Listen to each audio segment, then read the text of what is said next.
Welcome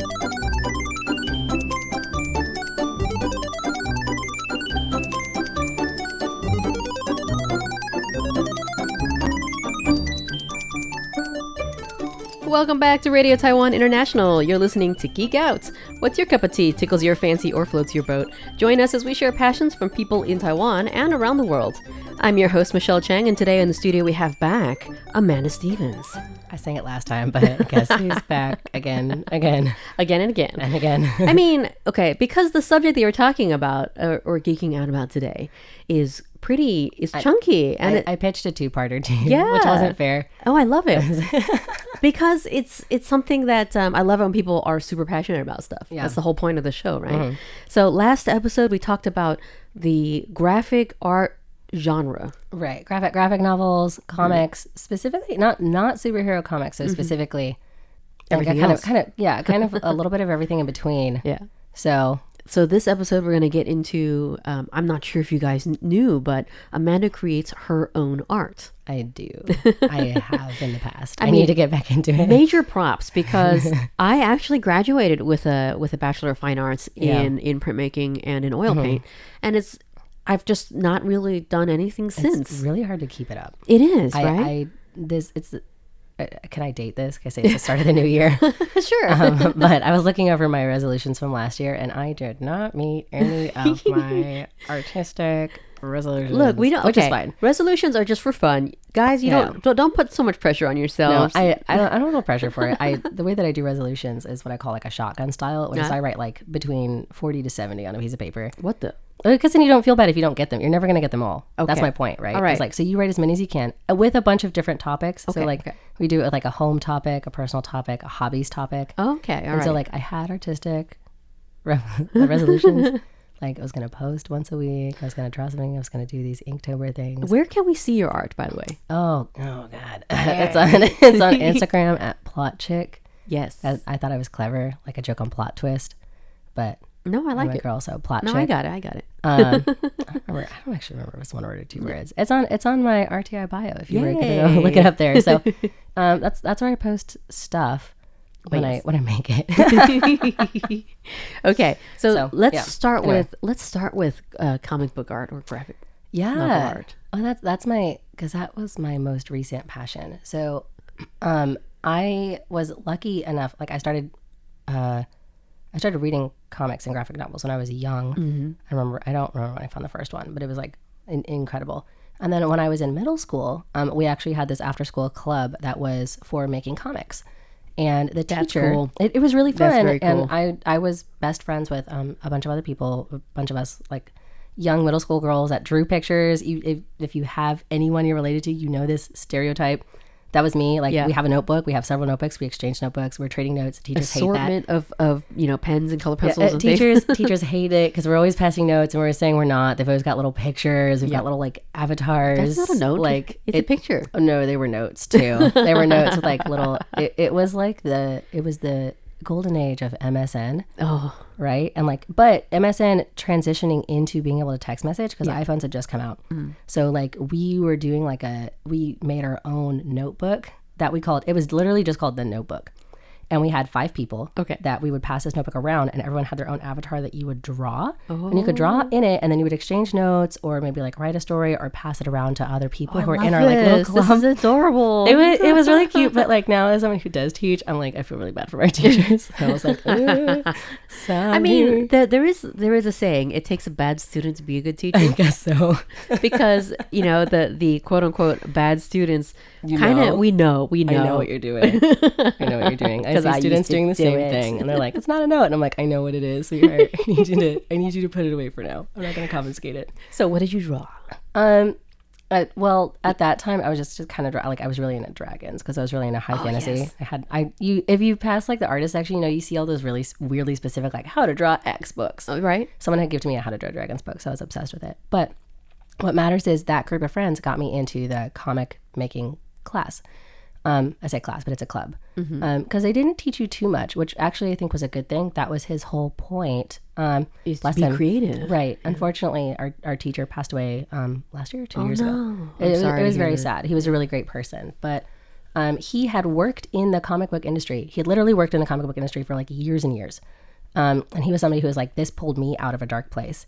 So he went out of his way to start middle school groups to get kids involved in it. And he's like, I've literally seen everything. So like nothing that these like teenage kids that might intimidate other people, you're not going to intimidate me. Like you're not going to scare me. You're not going to intimidate me.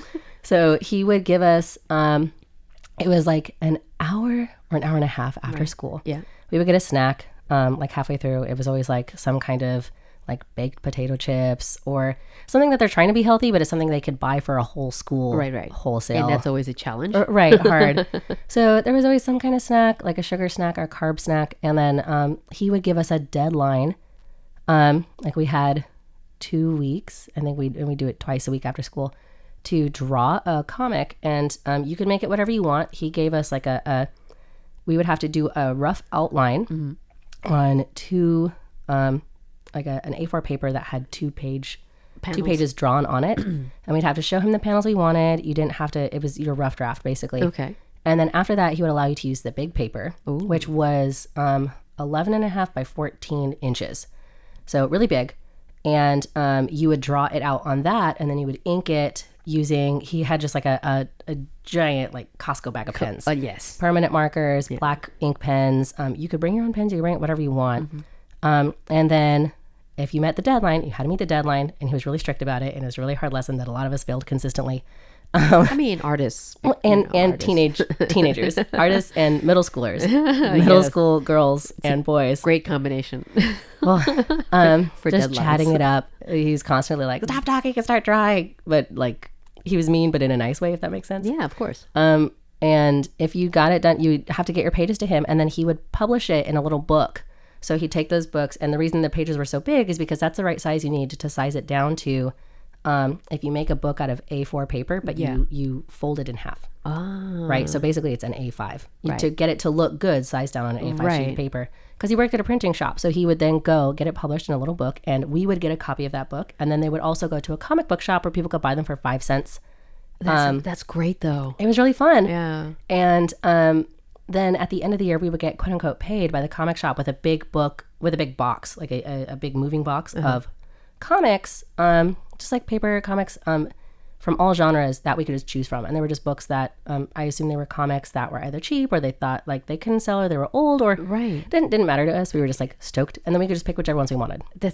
That's such a great idea. It's a great idea. It was a really good club. I mean, props to this teacher. He was really good. That was Greg Hatcher. He was a legend. Yeah. He helped a lot of people. He taught a lot of skills. We need more people like that. Yeah. Because it's amazingly thoughtful and selfless that he would go through, the process of building this club and all the thoughts. Yeah. All the thought that's put into it. He was a really good person. And he gave us a lot. The thing was though, like, even though there wasn't necessarily a lot of direction, you could like, he was a really good artist and he had connections in the Seattle area to other people who had been in the comic industry. Exactly. Like I mentioned in the last episode, it was a very kind of underground place.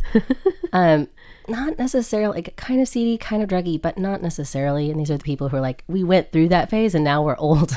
Now we're like in our 50s and 60s and we just want to, we love the art. Yeah. So like he would give a lot of pointers and he actually helped me. I went back to him 2 times after that. My senior project to graduate from high school was making a comic by myself, and he helped me to publish it. And I was late to that deadline also. I literally ran after him in his car because I almost missed him with all of my pages. And he was like, honestly, I'm just glad that you got it done. Like that's okay. And so he helped me publish that. And then when I was in college, a bunch of my friends and I, we did like another book that was sold for money to raise money for the comic club as well. So we did like a contributors book because now at that point we're all college age artists. We were much better than we were before. And so we did like, I think we did 2. We did 1 or 2 like donation books to raise money for it. That's lovely. And it was important because he would also help us get a table at Emerald City Comic Con. Oh my goodness. It's huge. I'm so jealous. I mean, Comic Cons, we don't have Comic Cons in Taiwan. Not the same way. Not the same way. We have like cosplay conventions and stuff. Those are really cool. They are cool. But it's not the same as North American comic convention. It is not. So I've always wanted to go attend the Comic Con and eventually one of these days I'm going to get to one. But the Emerald City is a big one. It is. Well, here's the thing. So he'd been doing it for a long time. Yeah. And he'd been doing this club for a long time. So he had gotten He'd gone out of his way to get his classes. They would all have to share one table. You'd have to split days. They're He would get expensive. his classes, a table at Emerald City Comic Con where you could sit and pass out your books and get attention for the program, basically. But you were working a table next to real artists. Amazing. And the point was you could then go and talk to other real artists and people in the industry and ask them questions and go and network. And he started it, when he started that, it was a convention that was in an empty airplane hangar. Yeah. And like if you knew about it, you knew about it. But now it fills up two Convention centers, I think. It's a really big sorry. Well, I always hit the microphone, so that's fine. The one for today. Now it fills up 2 convention centers, and I think there's been 1 or 2 times he couldn't get it because it's gotten so big. But that when he was doing the club, that was a really big thing. And it inspired my friends and I later to go table by ourselves. Yes. So it was a really good like pseudo professional experience that we got from that. And that's why I started making comics by myself. Yeah. I haven't kept up very thoroughly, but I have done it. And so that was it. That was a fun thing to do. It sounds like an amazing journey. It was. Right. It was really good. It taught me a lot about how to tell stories visually and on paper, and how to like identify different ways that's done. Well, I mean, using the spoken medium, it's a little difficult to explain some of the concepts, but it's a little hard to explain some of the concepts, but I mean, how do you get started? Let's start from the beginning. Like if you have an idea. So, well, honestly, like this in Greg's words, like that, you just start drawing it. Like you just have to sit down and do it. But the most important thing is like it really honestly doing a rough draft first, and then doing like if you're really serious, if you want it to look good, do a rough draft on like some scratch paper. And what that looks like is just like drawing boxes for where you want the panels to be. Okay. Use panels. If you don't think you need them, you do. Use panels. And then just use stick figures for whatever you want to do so you can get the idea for what you want to draw. Down really quickly. Right. The words you want to be there because you need to know how much space it's going to take up. Right. That was the biggest struggle for our class and as students is trying to fit as many words into a single speech bubble as possible. Right. And I still see that in comics today sometimes, but like your speech bubble should never be like there's a whole bunch of like little rules and things like that, but your speech bubble should not be the majority of your page. Of course. So doing the rough draft helps you catch things like that. It helps you decide how you want it to look. And then you can start drawing it on whatever paper you want. We used to draw it on large paper because we would publish it, so you have to size it down. Right. If you're just doing it digitally, it's not as important, but you do need to take into account like where you want to publish it and how it's going to be viewed. Right. So like today, last time we talked about a lot of like online comics, and a lot of those are a vertical view, and it's a single panel vertical view down. So you have to format it very differently. If that's what you like, if you would want to publish something on, oh my God, I don't even remember the name of the biggest one right now, but on a smartphone comic publishing app, basically, you have to format it really differently. It's not going to look like a paper DC comic or a paper comic book. And so, or you could just publish it online, in which case you have your own format, depending on if you have your own webpage. I have experimented with making comics through Instagram, which is its own kind of difficult because then you're literally, it's kind of like the other one you're doing. You have to do it panel by panel. Right. So what do you want to be visible in the panel? Yeah. And then how are you going to cut that up? But like if you wanted to get started, do a rough draft. If you have a big sweeping idea, write out your script. Right. That would be my other recommendation. Yeah, write it out. Roughly write out your plot. Write it out so you know where you're going. Yeah. And then in addition to writing out what you want to happen, do the rough draft of the comic. Like do it, and then you have that to use. That is like infinitely helpful. And then just like push through it. Like if it's something you're really interested in, there's gonna be a stage that you hate doing. You need to push through it to finish it. It is worth it to have the final product. Yes, as someone who has studied art in the past, there is definitely that phase where you hate what you just did. My God. Well, or also, so like when we were making comics, and still today, I'm a traditional artist, which means that I still use pens and paper and markers. The and ink. tactile feel, it can't be replaced. Yeah, I experimented with digital art, but I prefer the traditional mediums. And so what that means, if you're producing a comic digitally, And the way that I learned to do it was you draw it. You do the rough draft, then you draw it. When you draw it, you're drawing it in pencils. That should also be rough because you have to go over it with pens and ink it, or if you do ink wash or anything like that.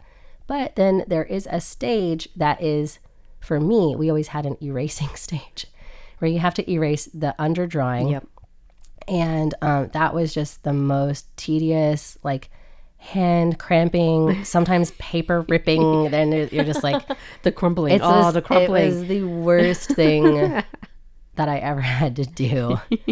But like also in addition to that, like then you get like there is grind, like with anything that is fun to do, there is also grind associated with it. Of course. And so that's why I said like push through it. Because again, if you were paying attention in those 3 stages, you're basically drawing the same picture 3 times. Yep. If you're doing it by yourself. Today, like a lot of those like studios that we were talking about, they have a team to help them, which is great because then you can do it faster. You can turn it out. Like you have people who do the backgrounds, or you have someone who does the character art, or somebody who checks or colors. Right. You're probably going to be doing it by yourself since you're doing the same picture 3 times. But it's good to go not through as much the process. fun the 3rd time sometimes. Yeah. But do it. It like going through the process gives you an appreciation for when it's done. And then the end product, I imagine, is extremely rewarding. It is. So then when you have it, at first, when you get it, you might be seeing like the little flaws or what you missed or whatever. But like having the book in your hand, I've done it a couple of times now. Like having that book in your hand is very fun. I actually did that class for some of my students here in Taiwan over the summer. And like it was really fun to just give them a book and be like, look, you did this. Like whatever else happens, you did this. And it's amazing. And it's great. Like you can go say that to other people that you made a comic and you got it in a little book. And look, you can show it to people. You have it in your hand, and that's just. It's like in that way, I would say that it is easier than you might think it is. Like especially if you wanted to publish online, it's easier than you might think it is. And then don't get disheartened. Oops, it's fine. Don't get disheartened if it doesn't blow up immediately. Yeah, that's okay. It is. A lot of it, like with a lot of other art, like do it for yourself. Yeah. Because you'll get more enjoyment out of it then. Mm-hmm. And if it's something you're really passionate about, get comfortable plugging yourself, so to speak. Like pushing it to other people and be passionate about it. Yeah. So you need to love it. Yep. And if you're passionate about something, then it doesn't matter if it takes off, but hopefully it does. I would also say, like on a niche note, like if you were interested in making them, or if you're really interested in just like the art, there is actually like some philosophy and theory behind it. And one of the most useful things I ever got was literally like a theory of comics book. Ooh. That delves into a lot of things that you may not think of, that you intrinsically might know, but you don't really think of. And I think like with anything, if you're really passionate about it, understanding those ideas can help you to make better comics. Yeah, it'd be definitely beneficial. Right. Well, it goes into things like object permanence, which we understand, but is an interesting idea in comics because how do you draw a 2D picture that gives somebody the idea that this is going on for a long time? Right. Or maybe that's the reason why when you're looking at this picture, it doesn't feel right because it doesn't look like you don't see the end of that. You don't trust that the object continues beyond where you see it. I see what you mean. So that's like a single example, but there are a lot of things that you could be learned about it and can be looked into. And there are people out there who are able to teach this. Yeah, like me. There are books about it, and they are graphic novels, which is fun. Some of them are graphic novels that teach the theory of graphic novel. It like because well, how else would you do it, right? Like, right. It's better to look at than see. So, like with anything, there's a lot of depth you can get into it. Yay. I would recommend it. It's one of my favorite passions. I should get back into it. But yes, with the new resurgence of graphic art, absolutely. I would definitely. I mean, art is in itself rewarding because it allows you to express yourself. Yeah. And if you told a story, even better. Yeah. Yeah. And I guess there's no depth that every medium has its own depth to it. Yeah. So. Thank you so much for geeking out with me again. Again. But yes, if you want to see more of or hear more of Amanda Stevens at Plot Chick on IG. Yeah. To hear more of Amanda Stevens, she's on the RTI website. Yes, Radio Taiwan International at Tales of Our Time. Yes. Where we discuss stories. Yay. Graphic or otherwise. Thanks, listeners, so much for tuning into Radio Taiwan International. I'm Michelle Cheng, and we'll be back next I can't speak. We will be back next Thursday with another episode of Geek Out.